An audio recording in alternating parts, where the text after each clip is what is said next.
नमस्कार, मैं हूं राजेश सिन्हा।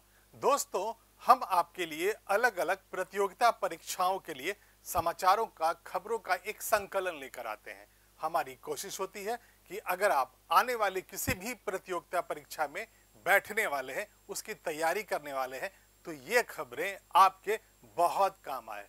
तो फिर सबसे पहले ये देखते हैं कि आज हम आपके लिए क्या लेकर आए हैं।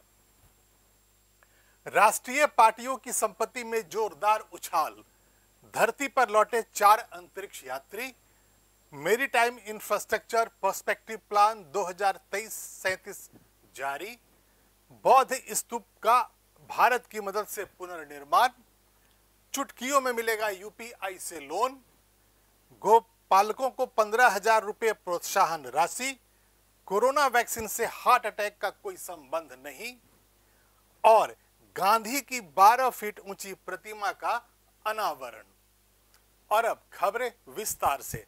सबसे पहले हम आपको बताते हैं कि भारत की राष्ट्रीय राजनीतिक पार्टियां कितनी अमीर हर वर्ष हो जाती हैं। राष्ट्रीय पार्टियों की संपत्ति में जोरदार उछाल। वित्त वर्ष 2020-21, 2021-22 में देश की 8 प्रमुख राष्ट्रीय पार्टियों की संपत्ति में जोरदार उछाल देखने को मिली है। 2021 में इन राजनीतिक दलों की संपत्ति 7,297 करोड़ रुपए थी, जो अगले ही वर्ष 2021 से 22 के वित्त वर्ष में बढ़कर 8,829 करोड़ रुपए पर जा पहुंची। यानी केवल एक वर्ष में इन दलों की संपत्ति में 21% का इजाफा हो गया। चुनाव सुधारों को लेकर काम करने वाली संस्था एसोसिएशन ऑफ डेमोक्रेटिक रिफॉर्म्स यानी एडीआर ने अपनी रिपोर्ट 2020-21 और 2021-22 के दौरान 8 राजनीतिक दलों की संपत्ति और देनदारी की समीक्षा करते हुए एक रिपोर्ट जारी किया। इन 8 राजनीतिक दलों में BJP, Congress, NCP, BSP, CPI, CPIM, TMC और एनपीईपी शामिल हैं। अपनी इस रिपोर्ट में एडीआर ने यह बताया है कि बीजेपी ने कुल 4,990.195 करोड़ रुपए की संपत्ति घोषित की थी, जो एक वर्ष बाद यानी 2021-22 में 21% की उछाल के साथ 6,046.81 करोड़ रुपए हो गई।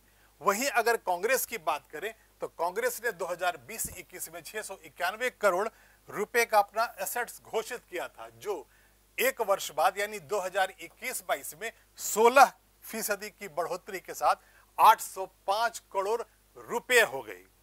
एडीआर की इस रिपोर्ट के मुताबिक बहुजन समाज पार्टी यानी बीएसपी एकमात्र राष्ट्रीय दल है जिसकी संपत्ति में इस दौरान गिरावट देखने को मिली है।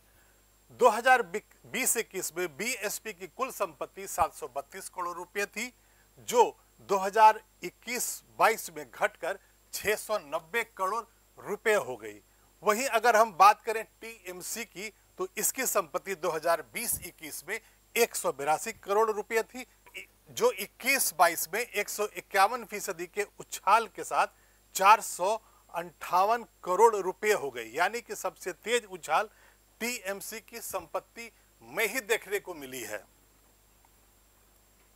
राष्ट्रीय दलों द्वारा घोषित वित्त वर्ष 2020-21 के लिए कुल देनदारियां 103 करोड़ रुपए थी। यानी कि अगर हम इन राजनीतिक पार्टियों की देनदारियों की बात करें तो वो निकल के यूं आता है। एडीआर ने कहा है कि कांग्रेस ने 71 करोड़ रुपए की देनदारियों की घोषणा की थी, जो सबसे अधिक है, और इसके बाद माकपा ने 16 करोड़ रुपए की देनदारियां दिखाई थी। वित्त वर्ष 2021-22 के लिए कांग्रेस फिर से 41 करोड़ रुपए की देनदारियों के साथ शीर्ष पर थी।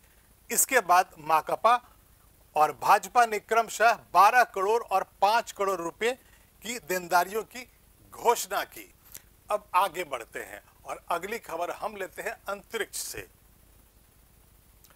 धरती पर लौटे 4 अंतरिक्ष यात्री। अंतर्राष्ट्रीय अंतरिक्ष स्टेशन से अपना क्रू 6 मिशन को पूरा करने के बाद 4 अंतरिक्ष यात्री सफलतापूर्वक पृथ्वी पर, धरती पर लौट आए हैं। 6 महीने तक अंतर्राष्ट्रीय अंतरिक्ष स्टेशन में रहने के बाद 4 अंतरिक्ष यात्री 4 सितंबर 2023 को पृथ्वी पर लौट आए और उनका स्पेस एक्स कैप्सूल अमेरिका के फ्लोरिडा तट से थोड़ी दूर अटलांटिक में पैराशूट से उतारा गया। नासा के अंतरिक्ष यात्री स्टेफन बोवेन, वॉरेन वुडी होबर्स, रूस के अंद्रेई फेडियेव और संयुक्त अरब अमीरात के सुल्तान अल नयादी अंतरिक्ष स्टेशन से धरती पर वापस आए हैं। सुल्तान अल नयादी अरब दुनिया के पहले व्यक्ति हैं जो अंतरिक्ष में स्पेस स्टेशन में गए थे। अंतरिक्ष के स्पेस स्टेशन से निकलने से पहले उन्होंने कहा कि मार्च में अपनी यात्रा शुरू करने के बाद से वह गर्म स्नान, गर्मा गर्म कॉफी और समुद्र की हवा के लिए तरस रहे थे। इसका मतलब यह है कि जब अंतरिक्ष यात्री धरती पर वापस आ रहे थे तो उन्होंने जो मैसेज दिया था उसमें यह कह रहे थे कि उन्हें समुद्री हवा, कॉफी जैसी चीजों को बड़ा उन्होंने मिस किया पूरे 6 महीने, और अब वो धरती पर जा रहे हैं, ये चीजें उन्हें मिलेंगी। क्या है आखिर इंटरनेशनल स्पेस स्टेशन? अंतर्राष्ट्रीय अंतरिक्ष स्टेशन पृथ्वी के चारों ओर परिक्रमा करने वाला एक बड़ा अंतरिक्ष यान है जो एक घर की तरह है और वहां पर अंतरिक्ष यात्रियों का दल रहता है। अंतरिक्ष स्टेशन 28,150 किलोमीटर प्रति घंटे की रफ्तार से चलता है, यानी यह हर 90 मिनट में पृथ्वी की एक परिक्रमा कर लेता है। आगे बढ़ते हैं और अगली खबर नौसेना कमांडरों की बैठक से है। मैरीटाइम इंफ्रास्ट्रक्चर पर्सपेक्टिव प्लान 2023-37 को जारी कर दिया गया। भारतीय नौसेना ने 4 सितंबर 2023 को समुद्री बुनियादी ढांचे को बढ़ावा देने के लिए 15 वर्षीय एक योजना का अनावरण किया। नई दिल्ली में आयोजित नौसेना कमांडरों के 3 दिवसीय सम्मेलन में रक्षा राज्य मंत्री अजय भट्ट ने मैरीटाइम इंफ्रास्ट्रक्चर पर्सपेक्टिव प्लान 2023-37 को जारी किया। MIPP का लक्ष्य एक व्यापक योजना मॉडल के जरिए 15 वर्षों में नौसेना की बुनियादी ढांचों की आवश्यकताओं को पूरा करना है। योजना दस्तावेज स्थायी बुनियादी ढांचे के निर्माण संबंधी सरकार के दृष्टिकोण के अनुरूप है और इसमें PM गति शक्ति योजना और नेट जीरो ट्रांजिशन आदि पर व्यापक नीति निर्देशों के अनुपालन की मुख्य बातें शामिल हैं। नौसेना प्रमुख एडमिरल R हरिकुमार ने इस सम्मेलन को संबोधित करते हुए कहा कि भविष्य की चुनौतियों से निपटने के लिए नौसेना तीनों सेनाओं के एकीकरण की दिशा में थल सेना और वायुसेना के साथ मिलकर काम कर रही है। इस सम्मेलन में भारत की समुद्री सुरक्षा चुनौतियों और हिंद महासागर क्षेत्र में चीन के बढ़ते प्रभाव के मद्देनजर तीनों सेनाओं के बीच तालमेल बढ़ाने के तरीकों पर मंथन किया गया। और अब चलते हैं नेपाल, जहां भारत की मदद से एक बौद्ध स्तूपा का पुनर्निर्माण किया गया है। बौद्ध स्तूपा का भारत की मदद से पुनर्निर्माण। नेपाल में 2015 में आए भूकंप के दौरान बुरी तरह क्षतिग्रस्त हुए 5वीं सदी के बौद्ध स्तूप का भारत की मदद से पुनर्निर्माण किए जाने के बाद 4 सितंबर 2023 को इसका उद्घाटन कर दिया गया। नेपाल में भारत के राजदूत नवीन श्रीवास्तव और ललितपुर महानगर के महापौर चिरी बाबू महाराजन ने श्री नेपी चंद्र महाविहार की नई इमारत का उद्घाटन किया। इसका पुनर्निर्माण भारत सरकार के भूकंप के बाद पुनर्निर्माण अनुदान के तहत नेपाली रुपये 3,84,00,000 यानी कि अगर भारतीय करेंसी की बात करें तो 2,40,00,000 रुपए की लागत से किया गया है। स्मारक का पुनर्निर्माण Indian national trust for art and culture heritage यानी इंटैक की तकनीकी सहायता के तहत किया गया है। उद्घाटन समारोह में संबोधन के दौरान राजदूत श्रीवास्तव ने कई क्षेत्रों में भारत और नेपाल के बीच चल रहे मजबूत सहयोग पर प्रकाश डाला। उन्होंने कहा कि भारत पहले भी सांस्कृतिक विरासत परियोजनाओं की बहाली के लिए नेपाल के साथ काम करता रहा है और यह हमारी साझा संस्कृति का प्रतिबिंब है जो हमारे मैत्रीपूर्ण संबंधों की ताकत है। काठमांडू से 7 किलोमीटर पूर्व में ललितपुर जिले में स्थित 5वीं शताब्दी का बौद्ध स्तूपा 2015 के भूकंप के दौरान गंभीर रूप से क्षतिग्रस्त हो गया था। इस भूकंप त्रासदी में लगभग 9,000 लोग मारे गए थे और 21,000 से ज्यादा लोग घायल हो गए थे। अगली खबर हम लेने वाले हैं आर्थिक मोर्चे से। अब चुटकियों में आपको मिलेगा यूपीआई के सहारे लोन। अब लोन लेने के लिए आपको बैंक जाने की या फिर नेट बैंकिंग के जरिए लॉगिन करने की जरूरत नहीं होगी। आपके अपने यूपीआई से ही आपको लोन की सुविधा मिल जाएगी और इसके लिए आरबीआई ने बैंकों को दिशा निर्देश जारी कर दिए हैं। आरबीआई ने देश के सभी बैंकों को कस्टमर्स को यूनिफाइड पेमेंट इंटरफेस यानी यूपीआई पर प्री सैंक्शन लोन देने के लिए कहा है। आरबीआई के इस फैसले का प्रमुख उद्देश्य यूपीआई पेमेंट सिस्टम के दायरे को बढ़ाना है। रिजर्व बैंक ऑफ इंडिया ने अपने बयान में यह कहा है कि मौजूदा समय में saving account, overdraft account, prepaid wallet और क्रेडिट कार्ड को यूपीआई से जोड़ा जा सकता है, लेकिन अब इसके दायरे को और भी बढ़ाया जा रहा है। यूपीआई से अब क्रेडिट लाइंस को फंडिंग अकाउंट के रूप में शामिल करके इसे एक्सपेंड किया जा रहा है। इस सुविधा के तहत पर्सनल कस्टमर्स पूर्व सहमति से शेड्यूल्ड कमर्शियल बैंक की ओर से लोगों को जारी प्री सैंक्शन लोन के माध्यम से पेमेंट यूपीआई सिस्टम का उपयोग कर ट्रांजैक्शन को इनेबल कर दिया जाएगा। इस प्रोसेस को अमली जामा पहनाने से पहले बैंकों को पॉलिसी बनानी होगी और अपने बोर्ड से अप्रूवल लेना होगा। इन बैंकों को यह तय करना होगा कि इस पॉलिसी में कर्ज कितना दिया जा सकता है, किन लोगों को दिया जा सकता है, लोन का टेन्योर कितना होगा, साथ ही लोन के बदले कितना ब्याज लिया जाएगा। अगली खबर दूध के उत्पादन से जुड़े लोगों के लिए है। यूपी में गौपालकों को 15,000 रुपए की प्रोत्साहन राशि मिलने वाली है। उत्तर प्रदेश के गौपालकों की आय बढ़ाने, उन्हें आत्मनिर्भर बनाने एवं स्वदेशी नस्ल की गायों के प्रति उनका रुझान बढ़ाने के लिए योगी सरकार ने नंद बाबा दुग्ध मिशन के तहत मुख्यमंत्री प्रगतिशील पशुपालक प्रोत्साहन योजना की शुरुआत की है।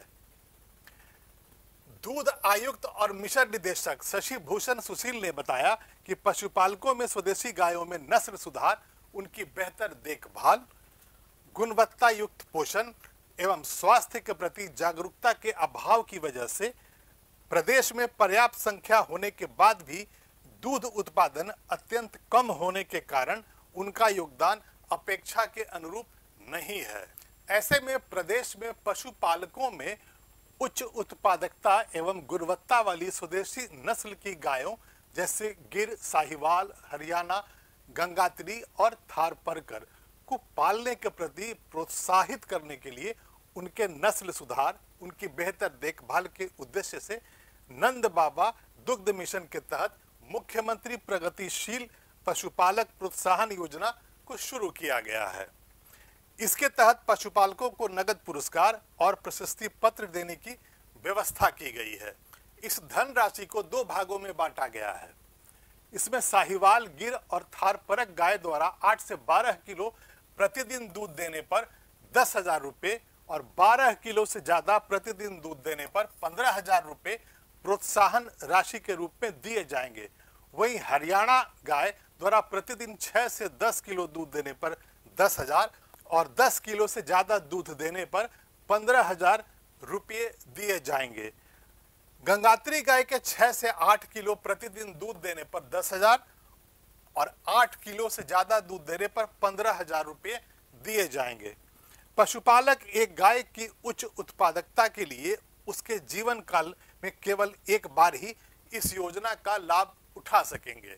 इस योजना का उद्देश्य प्रदेश में दूध की उत्पादकता में वृद्धि करके प्रदेश के पशुपालकों की आय में वृद्धि करना है और साथ ही प्रदेश में प्रति व्यक्ति दूध की उपलब्धता को बढ़ाकर राष्ट्रीय स्तर पर लेके आना है। हालांकि इस योजना का लाभ फर्म समूह संगठन नहीं उठा सकेंगे क्योंकि यह योजना केवल व्यक्तिगत लाभार्थियों के लिए ही है।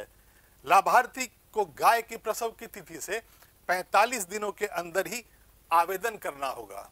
फिर आगे बढ़ते हैं और अब गांधी की प्रतिमा का अनावरण, इससे जुड़ी एक खबर देखते हैं। राष्ट्रपति श्रीमती द्रौपदी मुर्मू ने 4 सितंबर 2023 को नई दिल्ली स्थित गांधी दर्शन एंड समिति में राष्ट्रपिता महात्मा गांधी की 12 फीट की ऊंची प्रतिमा का अनावरण किया और परिसर में गांधी वाटिका का उद्घाटन भी किया। इस अवसर पर अपने संबोधन में राष्ट्रपति ने कहा कि महात्मा गांधी संपूर्ण विश्व समुदाय के लिए वरदान स्वरूप है और उनके आदर्शों और जीवन मूल्यों ने पूरी दुनिया को एक नई दिशा दी है। उन्होंने अहिंसा का मार्ग उस समय दिखाया था जब विश्व युद्धों के कालखंड के दौरान दुनिया घृणा और द्वेष से ग्रसित थी। उन्होंने यह भी कहा कि सत्य और अहिंसा के साथ गांधी जी के प्रयोग ने उन्हें एक महामानव का दर्जा दिया और दुनिया भर के लोग उनके आदर्शों में विश्वास करने लगे। उन्होंने Nelson Mandela, Martin Luther king junior और बराक ओबामा का उदाहरण देते हुए कहा कि कई महान नेताओं ने गांधी जी द्वारा दिखाए गए सत्य और अहिंसा के मार्ग को विश्व कल्याण का मार्ग माना। राष्ट्रपति ने यह भी कहा कि गांधी जी ने सार्वजनिक और व्यक्तिगत जीवन में पवित्रता पर बहुत बल दिया था। उनका यह मानना था कि नैतिक शक्ति के आधार पर ही अहिंसा के माध्यम से हिंसा का सामना किया जा सकता है। राष्ट्रपति ने यह भी कहा कि गांधी जी के आदर्श और मूल्य हमारे देश और समाज के लिए बहुत प्रासंगिक है। उन्होंने सभी नागरिकों, विशेष रूप से युवाओं और बच्चों से यह आग्रह किया कि गांधी जी के बारे में ज्यादा से ज्यादा पढ़ें और उनके आदर्शों को आत्मसात करें। उन्होंने कहा कि इस संबंध में गांधी स्मृति दर्शन और समिति तथा ऐसी अन्य संस्थाओं की भूमिका बहुत महत्वपूर्ण हो जाती है, क्योंकि ऐसी संस्थाएं पुस्तकों, फिल्मों, संगोष्ठियों, कार्टूनों एवं अन्य संचार माध्यमों के जरिए युवाओं और बच्चों को गांधी जी के जीवन की शिक्षाओं के बारे में अधिक जागरूक कर सकते हैं और गांधी जी के सपनों के भारत के निर्माण में महत्वपूर्ण योगदान दे सकते हैं। अभी तक के लिए इतना ही। हम फिर हाजिर होंगे, ऐसे ही खबरों के साथ आएंगे, लेकिन आप इस वीडियो को लाइक करें, शेयर करें और साथ ही इस चैनल को जरूर सब्सक्राइब करें। तब तक के लिए धन्यवाद।